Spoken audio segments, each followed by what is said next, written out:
परमात्मा जो चाहे सो कर ही।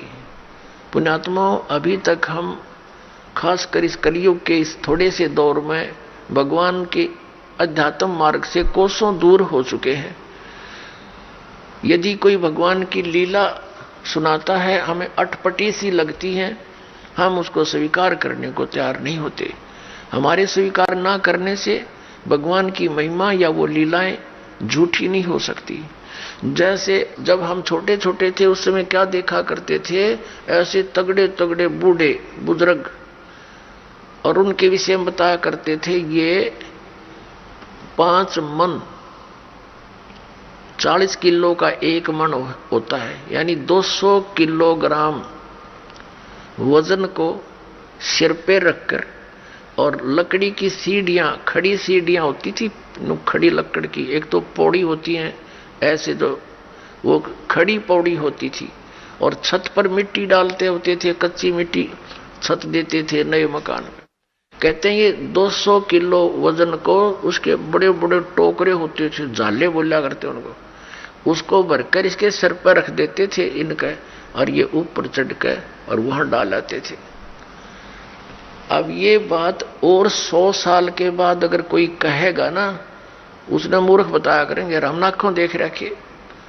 क्योंकि और 100 साल में तो देख लो, अब कोई 10-50 किलो वजन ठानी आदमी नहीं रह रहा, और आने वाले 100 साल में तो इतनी प्योद रह जाएगी, और 10-12 किलो ठानिया व्यक्ति नहीं पाओगा, ऐसी स्थिति आ जाएगी इस प्राणी की। इतना घट गया हमारे सतर, प्रदूषण के कारण शरीर की शक्ति लॉस होती जा रही है।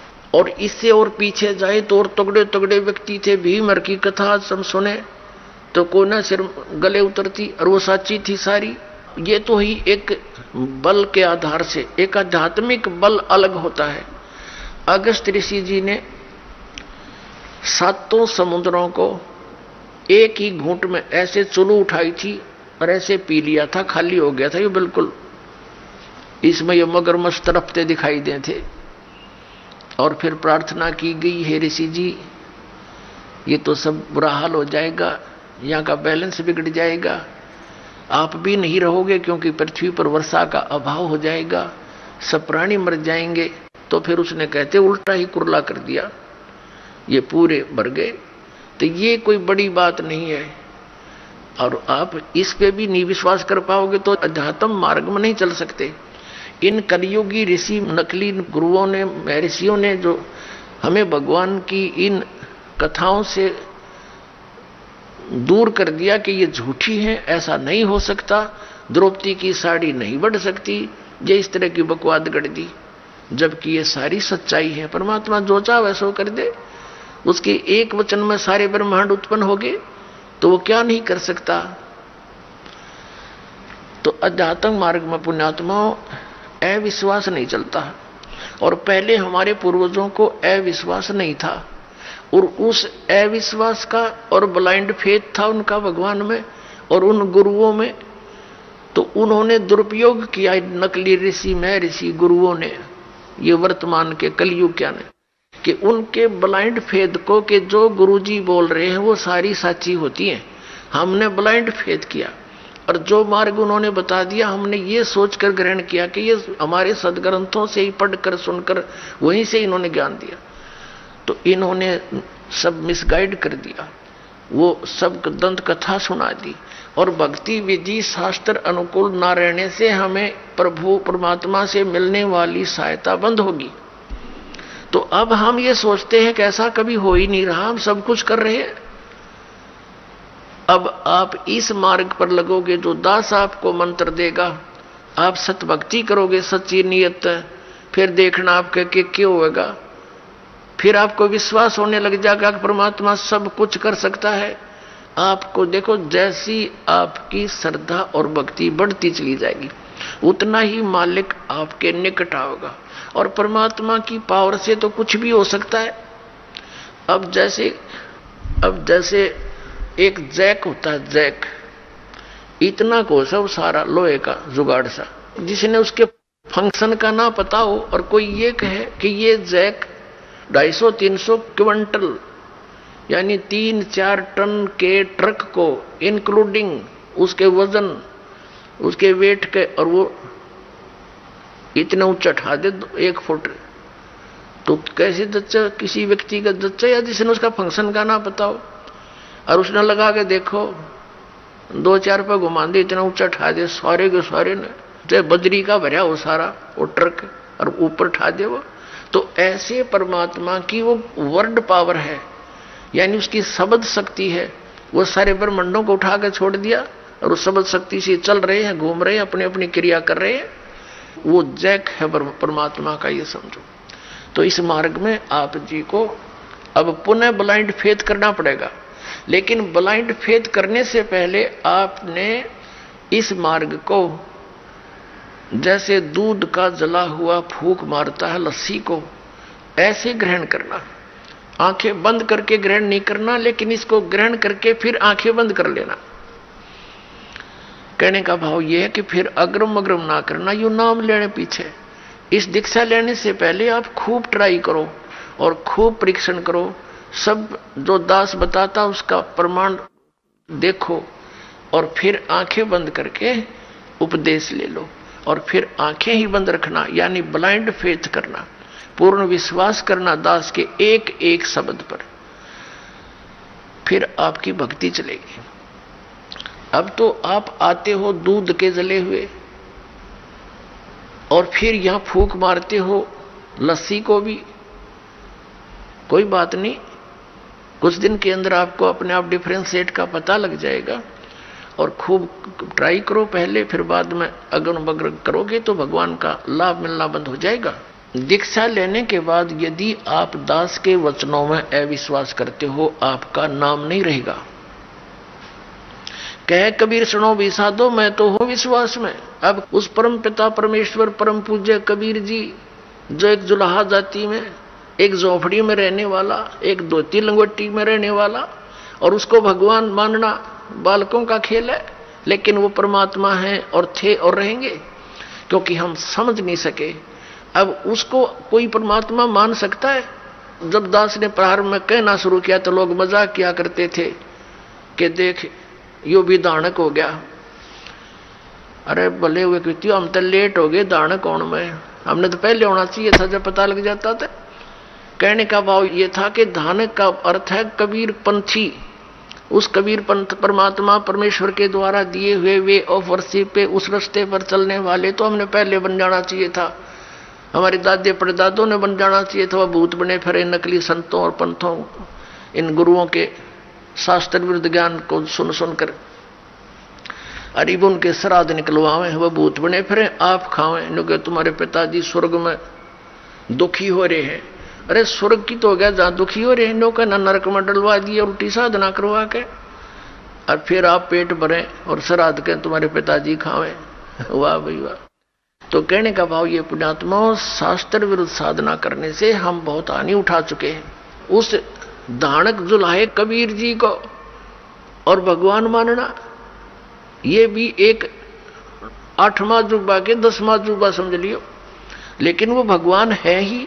हमारे ना मानने से उनकी वो प्रभुता समाप्त नहीं हो सकती, क्योंकि हम नहीं पहचान पा रहे लाल है, ये हमें विश्वास नहीं हो पा रहा।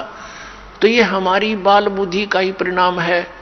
लाल तो इतनी ही कीमत रखता है, वो लाल है, वो पूर्ण परमात्मा है, और वहां लीला करने के लिए सह शरीर आए थे, सह शरीर चले गए थे, और पूरा ज्ञान उन्होंने हमें बताया आकर के, जो दास आपको बता रहा। तो प्रसंग चल रहा है, हम उसी पर आते हैं। तो इसी प्रकार जब आप जी दीक्षा ले लेते हो, उसके बाद फिर दास जो वचन बोलता है और आपके मन में अविश्वास उत्पन्न होता है, तो आप कमजोरी में आ चुके हो।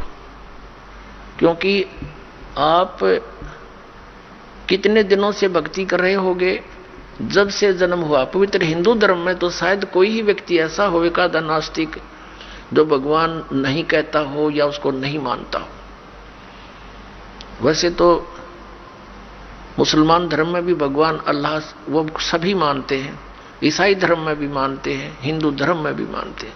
और आप कितने दिन से ज्ञान सुनते आ रहे हो, और दास जो भी ज्ञान आपको सुना रहा है, उनके एक पॉइंट को क्लियर करने के लिए 3-3, 4-4 प्रमाण देता है। और पहले आपने जो अज्ञान सुन रखा था उसका कोई सिर पैर नहीं और आपको स्वीकार्य था। अब ये क्यों अग्रम अग्रम इतनी हो रही है आपके माइंड में? काल को ये चिंता बनी रहती है, कहीं ये इस मार्ग पर दृढ़ ना हो जा और इसका बेड़ा पार ना हो जा, तेरे हाथों से ना निकल जा। तो पुण्यात्माओं, उपदेश लेने से पहले दास ने बहुत सुविधा उपलब्ध कर रखी है। जिन दिनों में सत्संग होता सत्संग सुन करो। फिर परमात्मा ने दया बख्श रखी है एक पवित्र टीवी चैनल पर, उसने साधना के ऊपर शाम को 8 बजे सत्संग आता है, वहां सुनते रहो। कहने का भाव ये है कि आप जी पहले कति कंसेप्ट क्लियर करो, जब आओ यहां पर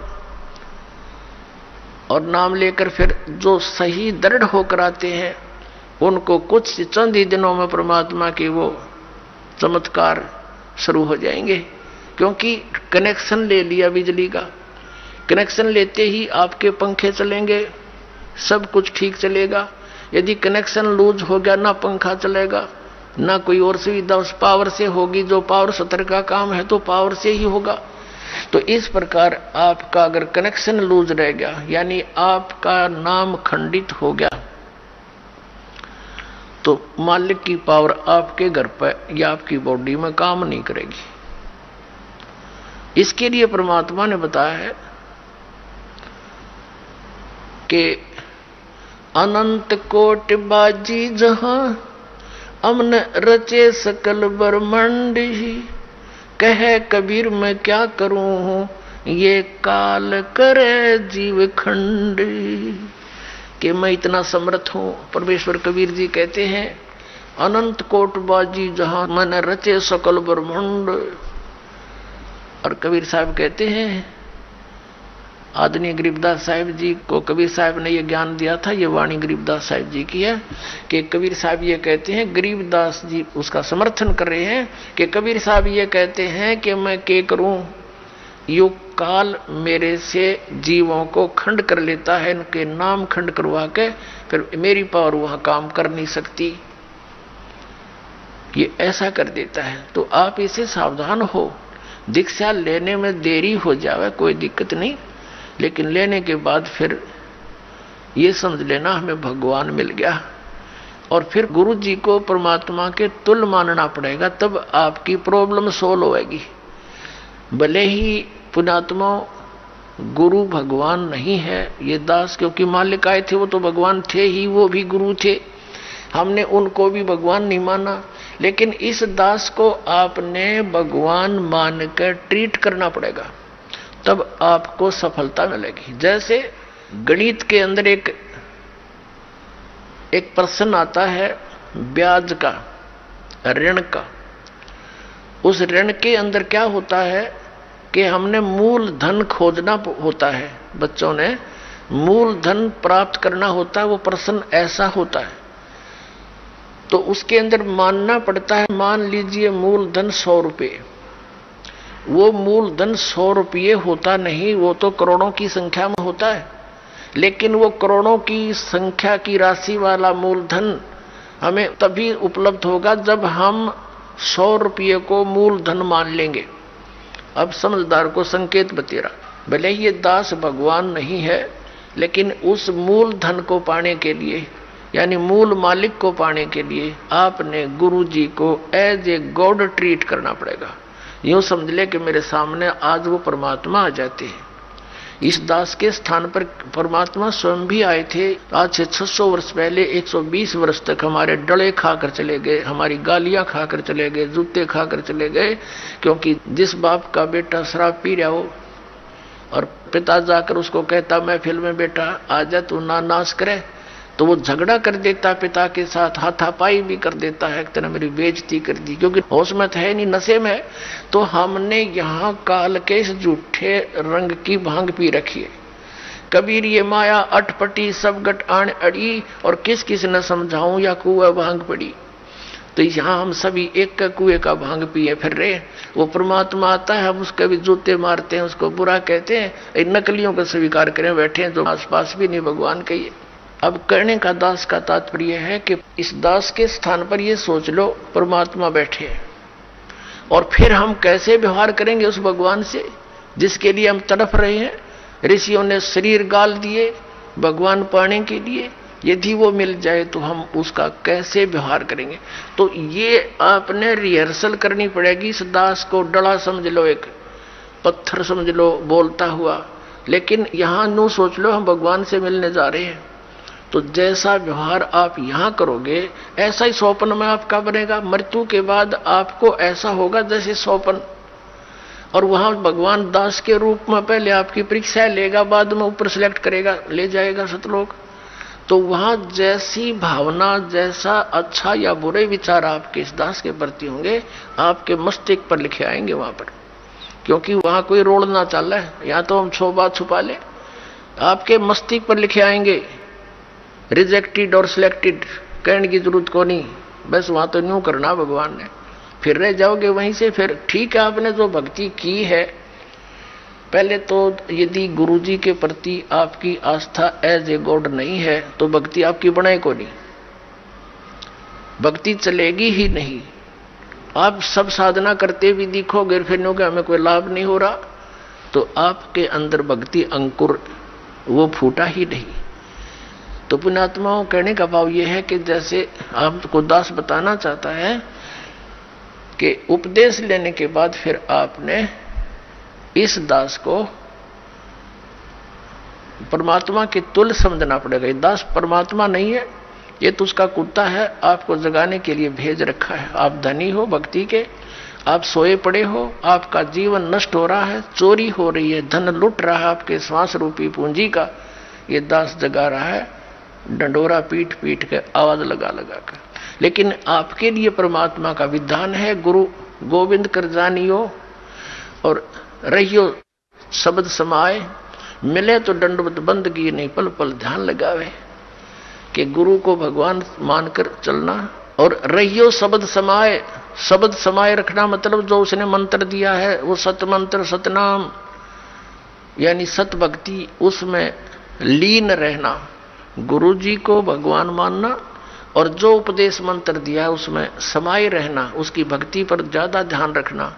और जब भी मिले मिले तो दंडवत बंदगी, जहां मिले वहां दंडवत प्रणाम करना, और नहीं मिल पाते हो जैसे घर पे तो पल पल ध्यान लगावे। यानी परमात्मा के गुणों को अपने गुरु जी के ऊपर लक्षित करे और फिर आपका भाव बनेगा, एक प्यार जागेगा इस दास के प्रति जैसा इस काल के प्रति जाग्या था। और वो ही कसक आपकी इस दास के प्रति होगी तभी हम वहां चलेंगे। जिस कसक के साथ हम वहां डटे नहीं डटे, तो ऐसा ही भाव। अब हम कैसे भावित होते हैं, जैसे एक हीरो या हीरोइन नकली बात बना के, एक तो उसने पढ़ा हुआ है फिर वो बोल रहा है, उसके एक दो डायलॉग पर हम आसक्त हो जाते हैं। वो हो बड़ा क्या बात कही, बड़ा सुंदर बोला, और यहाँ दास ने ऐसा पिटारा खोल दिया इन बोलों का वचनों का। तो इस आधार से भी आपने प्रभावित होना चाहिए। जब आपकी आत्मा निर्मल हो जाएगी, कमाल कर दिया गुरुजी ने, तो ऐसे निर्णय करके ज्ञान दे दिया। तो हमने ऐसे प्रभावित होना है और आसक्त होना है उस परम पिता पर इस दास के माध्यम से। ये रिहर्सल आपकी फिर ऊपर जाके काम आवेगी जो आप यहां करोगे।